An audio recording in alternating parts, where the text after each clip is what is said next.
2021 du cancer du poumon. C'est à vous.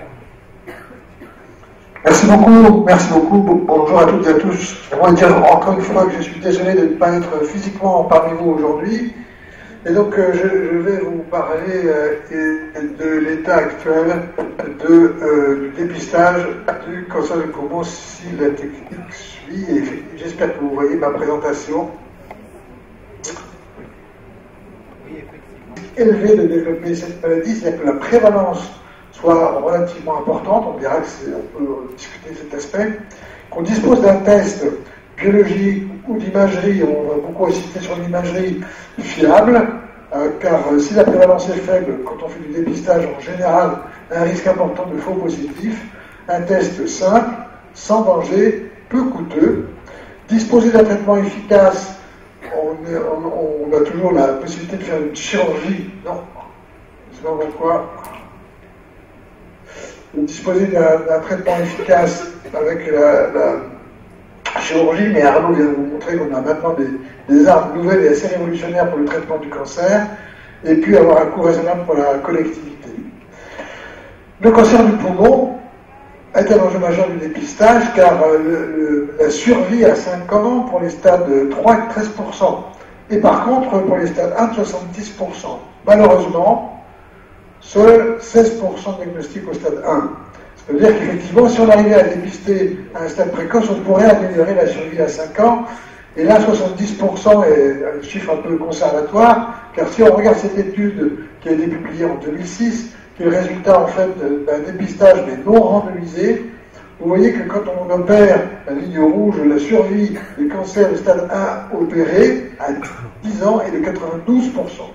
Donc c'est vraiment un motif important pour se lancer dans le dépistage du cancer du poumon, avec des critères bien sûr sur le tabagisme, on va en reparler largement, et puis aussi sur l'âge.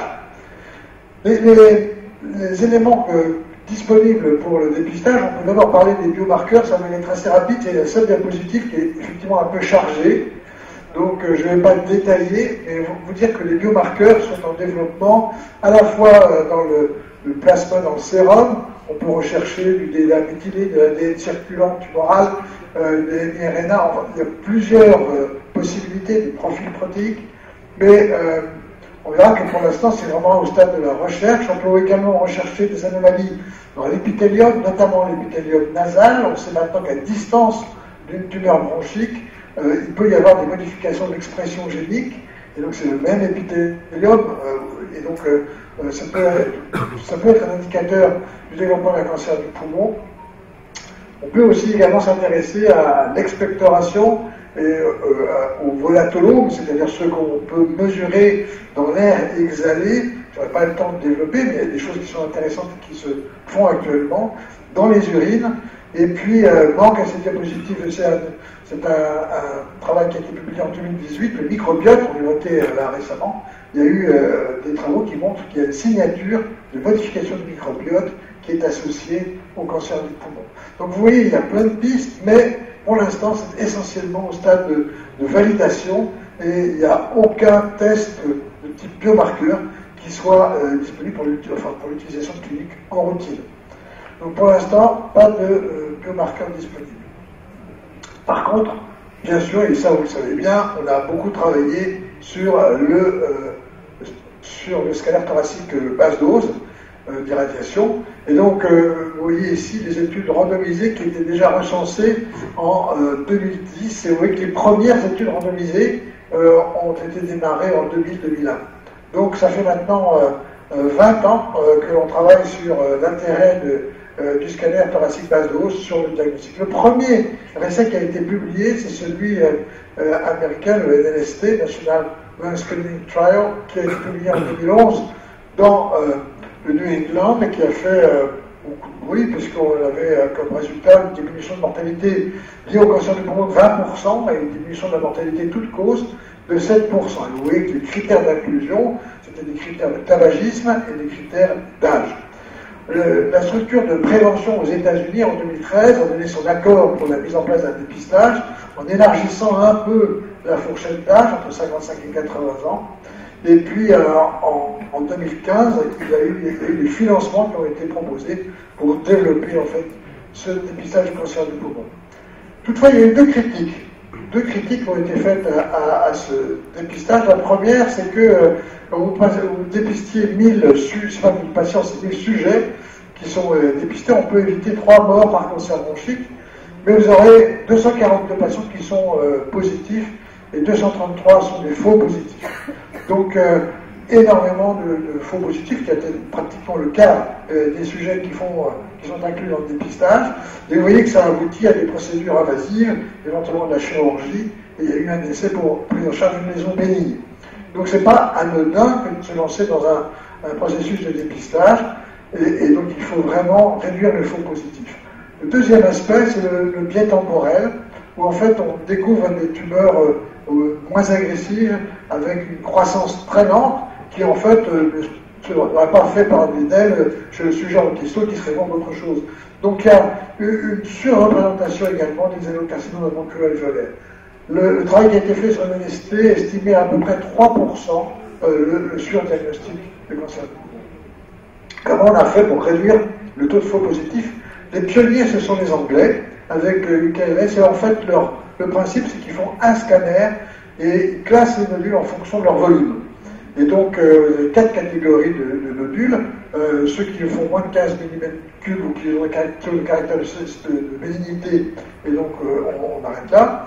Et puis les catégories 2 entre 15 et 50 mm3, 3 au-dessus de 50 et inférieur à 500, 4 supérieur à 500. Vous voyez que quand on a plus de 500 mm3 et que ça n'a pas un aspect bénin, eh bien ça va en rayon de concertation pluridisciplinaire.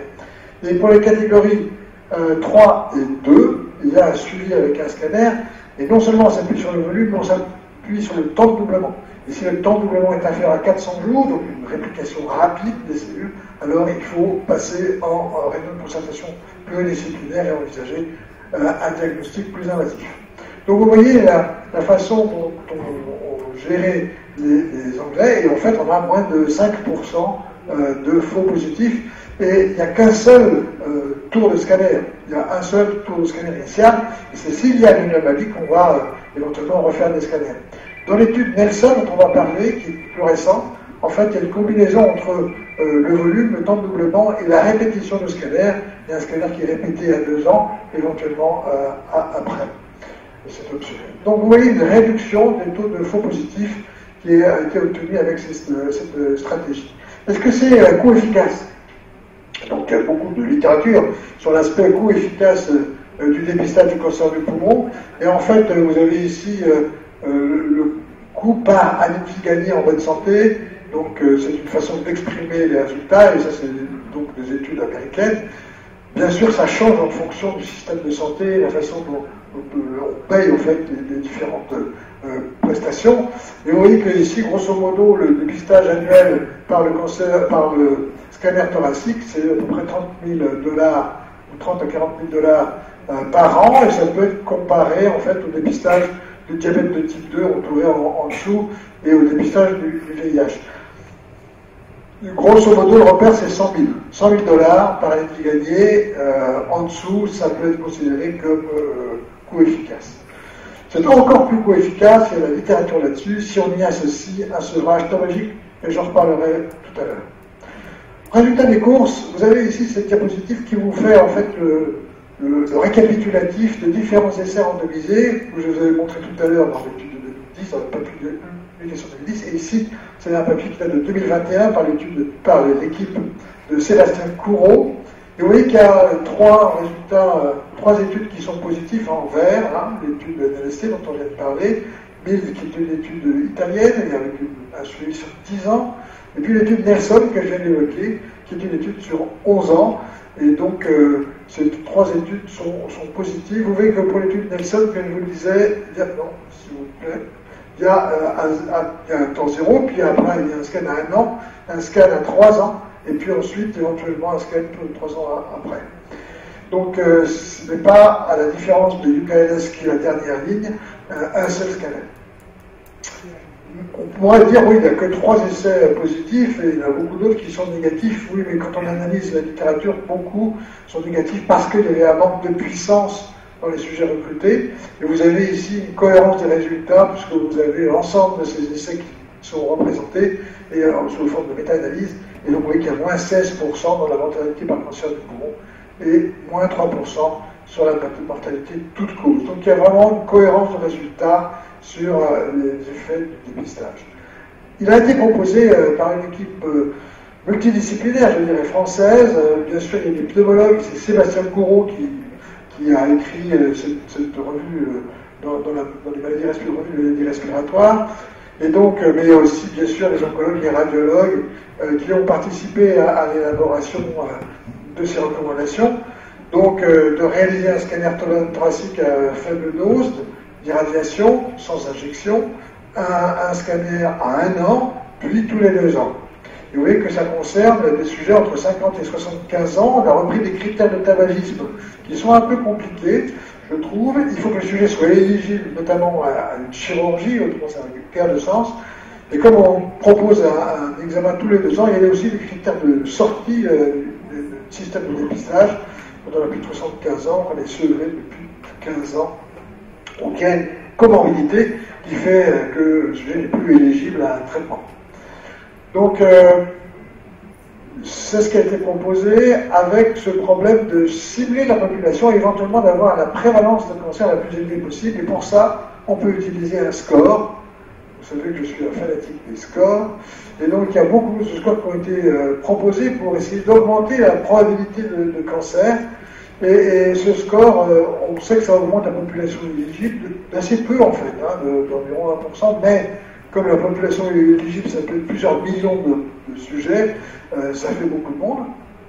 Ça diminue le nombre de sujets à dépister pour éviter un décès, donc c'est efficace et ça augmente la proportion de cancers détectés précocement. Parmi les différents scores qui sont proposés, le PLCO, en fait c'était pour prostate, langue, ovaire, et puis côlon et ovaire.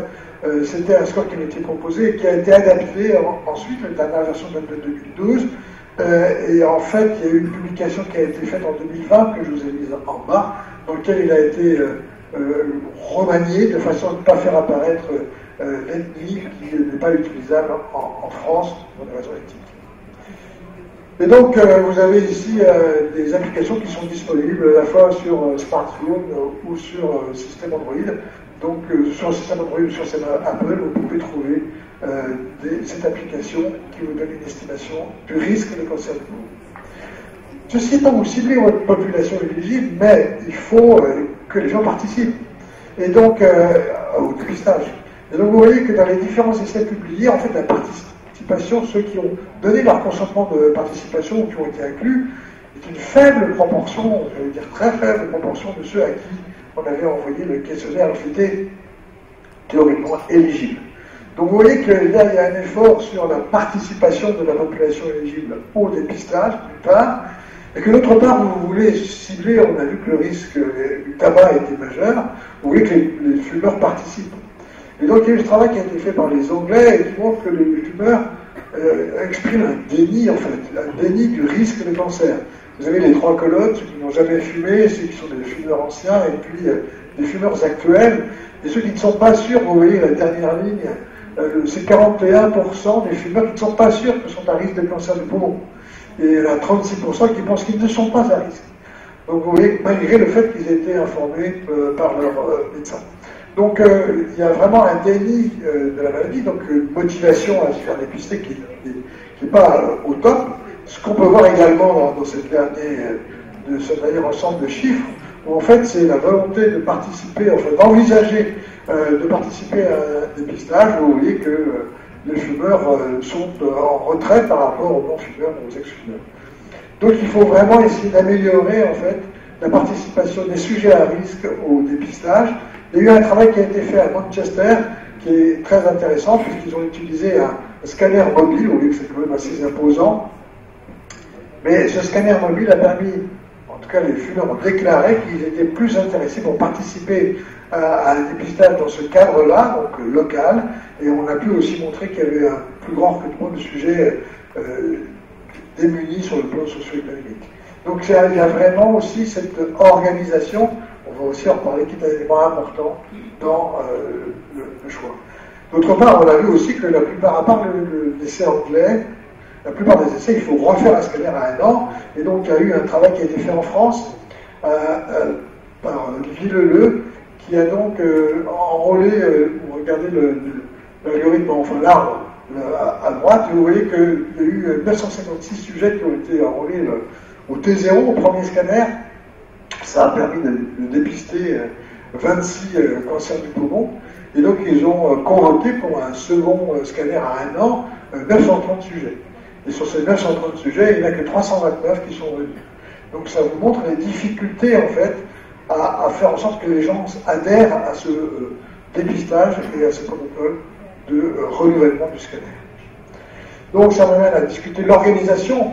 Et donc, vous avez ici un papier qui s'est intéressé au comment on organise le dépistage.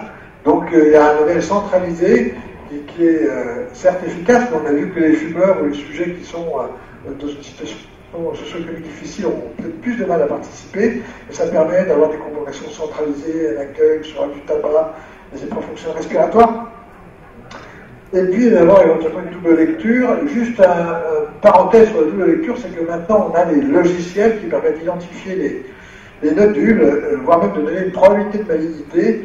Et ça va faciliter aussi le dépistage du cancer du poumon par le scanner basse dose. Donc il y a un radiologue qui lit le scanner, et derrière il y a une relecture par le logiciel. On a bien montré que c'était beaucoup plus efficace. Malheureusement, ou heureusement, je ne sais pas comment dire, mais l'intelligence artificielle fait mieux que les radiologues. Donc un dépistage avec une organisation centralisée ou bien une organisation décentralisée. Et je vais vous parler là rapidement de ce qu'on a fait à Créteil. On a participé en fait à un essai de dépistage qui est organisé par le MD Anderson, dont le siège est localisé à Houston, au Texas, et donc il y a 6 centres ES. Il y a un centre en Chine et 3 centres en Europe, donc un en France et c'est à l'intercommunale de Créteil. Et donc l'idée c'était globalement d'avoir une cohorte de 10 000 sujets à qui on propose un scanner à basse dose, une spirométrie et un dosage sanguin de biomarqueurs. Donc je reviens à mon histoire de biomarqueurs. Pour l'instant, on ne sait pas quel biomarqueur va être choisi et en fait, probablement, il y en aura plusieurs. C'est-à-dire qu'il y aura un panel de biomarqueurs qui devrait avoir, on l'espère, des caractéristiques diagnostiques, sensibilité, spécificité équivalentes au scanner.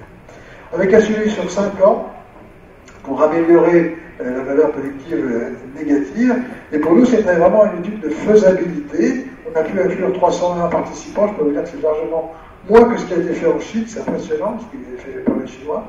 Et donc, je ne vais pas vous parler des résultats, bien sûr, on a dépisté des cancers de poumon, mais je voulais insister sur quelques aspects. Le premier, c'était sur le sevrage tabagique. Vous voyez qu'il y a 15% des sujets sur les 229 qui ont été étudiés, 15% des sujets qui ont été fumés, 42% qui ont diminué, et puis 43% qui n'ont pas changé ou qui ont un peu augmenté. Et donc ces 15% de sevrage sont à peu près comparables à ceux qui sont rapportés dans les essais randomisés de dépistage panscallaire thoracique. Vous voyez, CST qui est l'essai danois, et puis Nelson, 13-11%. Nous n'avons pas à démériter. Et c'est vraiment important d'insister sur le sevrage tabagique dans ces circonstances, parce que vous voyez ici que quand on regarde l'impact du sevrage tabagique sur la mortalité, dans l'étude de LST, donc la première, quand il y a un dépistage par scanner, je vous ai montré qu'il y avait 20%, je vous ai dit qu'il y avait 20% de diminution de la mortalité globale, de la mortalité par cancer des poumons, excusez-moi. Et quand on prend le bras contrôle avec le sevrage tabagique, il y a aussi 20% de diminution de mortalité. Donc quand on arrête de fumer, il y a une diminution de la mortalité. Et quand on combine les deux, vous voyez que c'est additif quasiment, puisque moins 38% de mortalité. Donc c'est un argument fort pour inciter à cette occasion sur l'importance du sevrage tabagique. Et donc ça m'amène à vous dire qu'en fait, avec le dépistage par scanner thoracique, on va s'intéresser en fait aux maladies liées au tabagisme. C'est-à-dire qu'on va regarder ce qui se passe en termes de pathologie coronarienne, la présence de calcification coronarienne. Il y a des scores qui permettent d'évaluer le risque cardiovasculaire, donc d'envoyer vers un cardiologue les sujets qui ont des calcifications coronariennes marquées. Et l'autre aspect, c'est de dépister de l'emphysème, éventuellement, et nous on a toujours associé en fait le dépistage à une les points fonctionnels respiratoires. Et vous voyez, le résultat de tout ça, c'est qu'en fait, on a trouvé 68% de BPCO. Alors, certains connaissaient leur BPCO, et ça, je ne peux pas vous donner le chiffre de ceux qui ne savaient pas qu'ils avaient cette maladie de BPCO. La chécure, on a permis de dépister. Et puis, les classifications coronariennes, une fois sur deux, sont présentes, minimes et modérées dans 26% et sévères dans 20%. Donc, oui, on a fait des progrès sur le dépistage du cancer du poumon depuis une bonne dizaine d'années. On connaît mieux l'intérêt du scanner thoracique. Il y a des choses qui vont arriver sur les biomarqueurs qui vont aussi changer un petit peu la façon de dépister le cancer du poumon. En fait, il faut surtout prendre en charge la maladie tabac, et c'est vraiment ça qu'il faut retenir, car la meilleure façon d'éviter et de prévenir le cancer du poumon, eh bien, c'est de ne pas fumer et de lutter contre le tabagisme. Je vous remercie pour votre attention.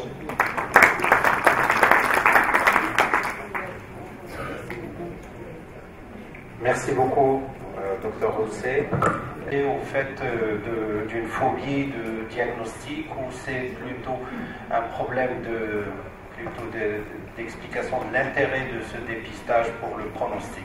Et là, il faut toujours une appréhension. Et cette appréhension, elle est liée au risque que vous avez perçu.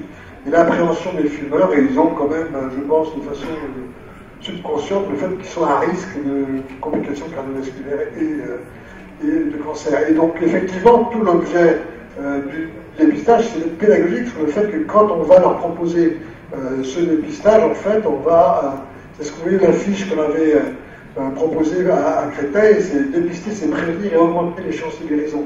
Donc, c'est vraiment de donner un message positif sur le fait de passer un scanner de dépistage.